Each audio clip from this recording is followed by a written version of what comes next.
Kami mempersembahkan renungan Santapan Rohani, terjemahan dari renungan Our Daily Bread.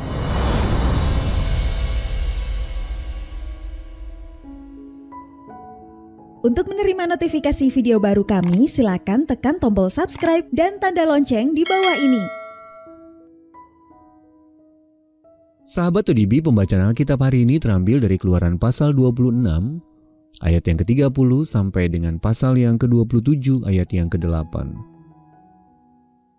Keluaran pasal yang ke-26 ayat yang ke-30 sampai dengan pasal yang ke-27 ayat yang ke-8. Kemudian haruslah kau dirikan kemah suci sesuai dengan rancangan yang telah ditunjukkan kepadamu di atas gunung itu. Haruslah kau buat tabir dari kain ungu tua dan kain ungu muda, kain kirmizi dan lenan halus yang dipintal benangnya. Haruslah dibuat dengan ada kerubnya, buatan ahli tenun. Haruslah engkau menggantungkannya pada 4 tiang dari kayu penaga, yang disalut dengan emas, dengan ada kaitannya dari emas, berdasarkan 4 alas perak.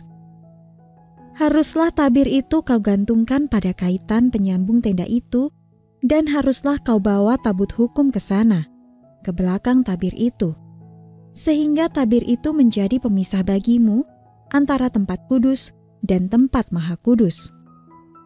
Tutup pendamaian itu haruslah kau letakkan di atas tabut hukum di dalam tempat maha kudus.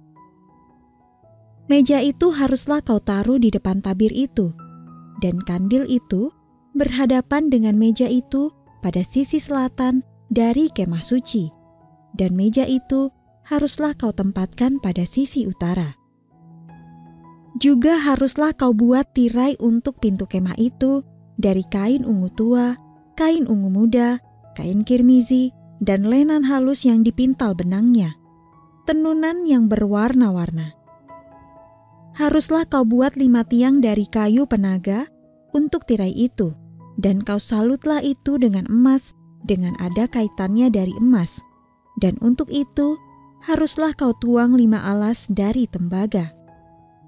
Haruslah engkau membuat mezbah dari kayu penaga, 5 hasta panjangnya dan 5 hasta lebarnya, sehingga mezbah itu 4 persegi, tetapi 3 hasta tingginya. Haruslah engkau membuat tanduk-tanduknya pada keempat sudutnya. Tanduk-tanduknya itu haruslah seiras dengan mezbah itu, dan haruslah engkau menyalutnya dengan tembaga. Juga harus engkau membuat kuali-kualinya, tempat menaruh abunya, dan sodok-sodoknya, dan bokor-bokor penyiramannya. Garpu-garpunya dan perbaraan-perbaraannya, semua perkakasnya itu harus kau buat dari tembaga. Haruslah engkau membuat untuk itu kisi-kisi, yakni jala-jala tembaga, dan pada jala-jala itu haruslah kau buat 4 gelang tembaga pada keempat ujungnya. Haruslah engkau memasang jala-jala itu di bawah jalur mezbah itu, mulai dari sebelah bawah, sehingga jala-jala itu sampai setengah tinggi mezbah itu. Haruslah engkau membuat kayu-kayu pengusung untuk mezbah itu, kayu-kayu pengusung dari kayu penaga, dan menyalutnya dengan tembaga. Kayu-kayu pengusungnya itu haruslah dimasukkan ke dalam gelang-gelang itu, dan kayu-kayu pengusung itu haruslah ada pada kedua rusuk mezbah itu waktu mezbah itu diangkut. Mezbah itu harus kau buat berongga dari papan, seperti yang ditunjukkan kepadamu di atas gunung itu. Demikianlah harus dibuat mezbah itu. Ayat mas renungan hari ini terambil dari Keluaran pasal yang ke-26 ayat yang ke-30. Haruslah kau dirikan kemah suci sesuai dengan rancangan yang telah ditunjukkan kepadamu di atas gunung itu. Renungan hari ini berjudul Rumah Ibadah, ditulis oleh Mike Whitmer. Sahabat ODB, ketika gedung Majelis Rendah Inggris dijatuhi bom pada Perang Dunia Kedua, Perdana Menteri Winston Churchill memberitahu parlemen bahwa mereka harus membangun kembali gedung itu sesuai dengan rancangan semula. Bangunan tersebut harus cukup kecil supaya debat-debat bisa tetap dilangsungkan dengan tatap muka.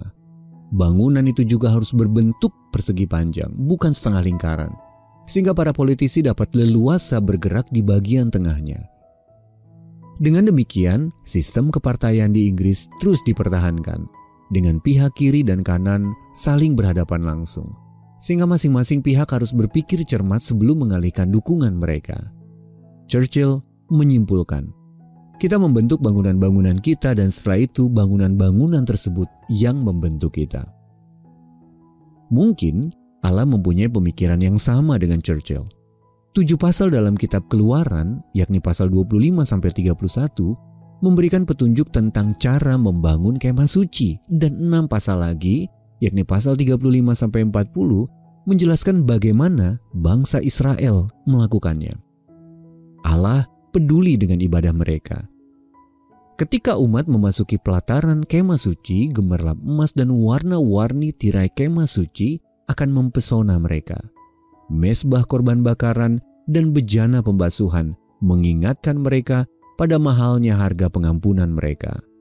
Kemah suci tersebut berisi sebuah kandil, meja roti sajian, mezbah pembakaran ukupan, dan tabut perjanjian. Masing-masing benda tersebut memiliki arti yang sangat penting. Allah memang tidak memberi petunjuk terperinci mengenai ruang ibadah gereja kita, seperti yang Dia berikan kepada bangsa Israel. Tetapi ibadah kita tidak kalah penting. Diri kita sendiri merupakan bait suci yang dikhususkan bagi Allah untuk berdiam di dalamnya. Kiranya segala sesuatu yang kita lakukan mengingatkan kita akan siapa Dia dan karyanya yang mulia. Sahabat ODB, apa yang ditunjukkan ibadah Anda tentang Allah dan kasih-Nya bagi Anda?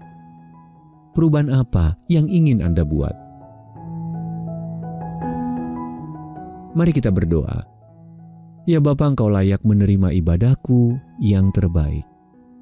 Dalam nama Tuhan Yesus kami berdoa. Amin.